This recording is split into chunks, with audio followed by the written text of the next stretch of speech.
आज की हमारी ये कहानी एक जादुई घड़े के बारे में है। तो हमारी इस कहानी जादुई घड़े के बारे में आप सब सुनने के लिए तैयार हो जाए। तो हमारी इस कहानी को शुरू करते हैं। तो ये कहानी है एक छोटे से गांव के बारे में। उस गांव में एक घर था। उस घर में जो परिवार रहता था वो काफ़ी ज़्यादा गरीब था। उस घर का मुखिया था रामू, जो कि पेशे से किसान था और खेती बाड़ी करके अपना घर चलाया करता था। और उसका एक बेटा था जिसका नाम था सोनू और उसकी पत्नी इंदिरा। ये सब एक साथ इस घर में रहा करते थे। रामू सुबह सुबह उठता है और अपने बैलों को लेकर के खेत की ओर निकल जाता है। उसका रोज का बस यही काम था, सुबह सुबह उठना, अपने बैलों को लेकर के खेत की ओर निकल जाना, अपने खेतों में काम करना और दूसरों के खेतों में मजदूरी करके कुछ पैसे कमाना, जिससे कि वो अपने घर परिवार का खाना पीना चला सके। इसी तरह उसका जीवन बीत रहा था। रोज का यही था, उठना, जाना, खेतों में काम करना और जिनके जिनके खेत में काम किया उनसे जा कर के पैसे लेना और अपने घर के लिए राशन पानी लेना।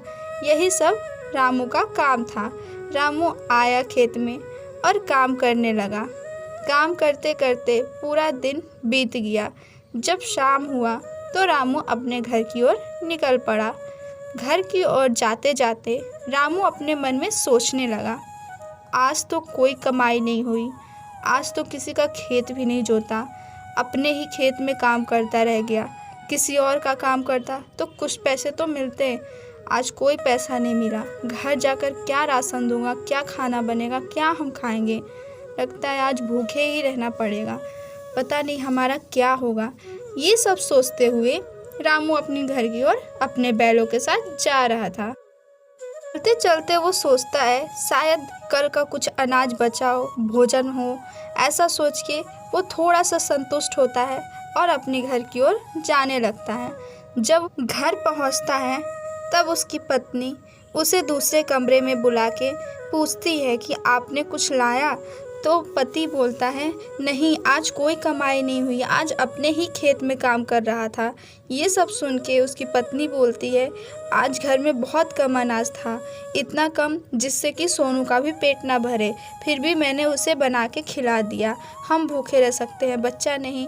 तो वो लोग पानी पी के ही रात में रह जाते हैं और फिर अगले दिन सुबह सुबह रामू फिर से खेत की ओर निकल जाता है, ये सोच के कि आज किसी के खेत में काम मिल जाएगा, शायद आज कोई हमें पैसे दे देगा, आज हमें भूखा नहीं रहना पड़ेगा। ये सब सोचते हुए रामू अपने खेत की ओर जाते जाता है। वो सोचता है कि आज तो कुछ मिल ही जाएगा। ऐसा सोच के वो खेत में आता है और बड़ी मेहनत से खेत में काम करने लग जाता है, पर आज भी उसे कोई काम नहीं मिला था।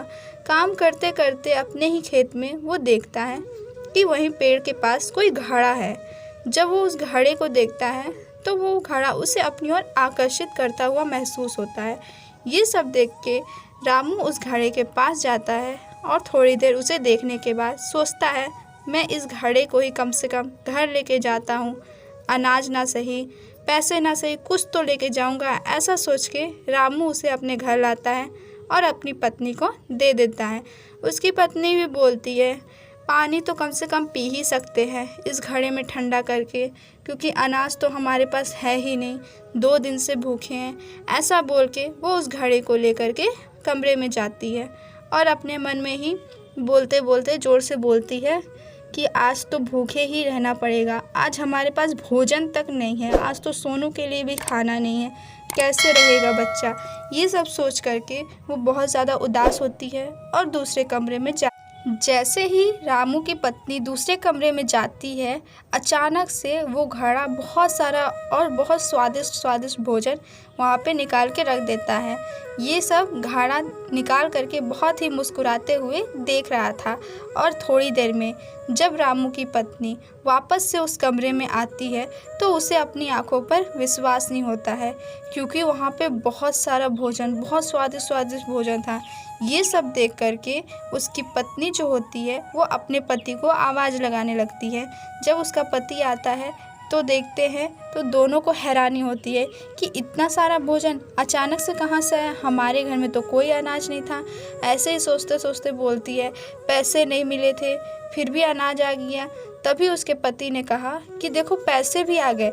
ऐसा देख करके रामू की पत्नी जब उस तरफ देखती है तो उसे अपनी आंखों पर यकीन नहीं होता है, क्योंकि वहाँ सच में बहुत सारे पैसे थे।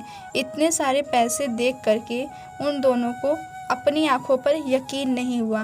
तब रामू बोलता है मुझे लगता है इस घड़े में ही कोई बात है, जब से ये घड़ा आया है तब से कुछ ना कुछ अच्छा हो रहा है। ऐसा बोल करके रामू की पत्नी बोलती है ऐसा कुछ नहीं है, मैं इससे कपड़े मांगती हूँ।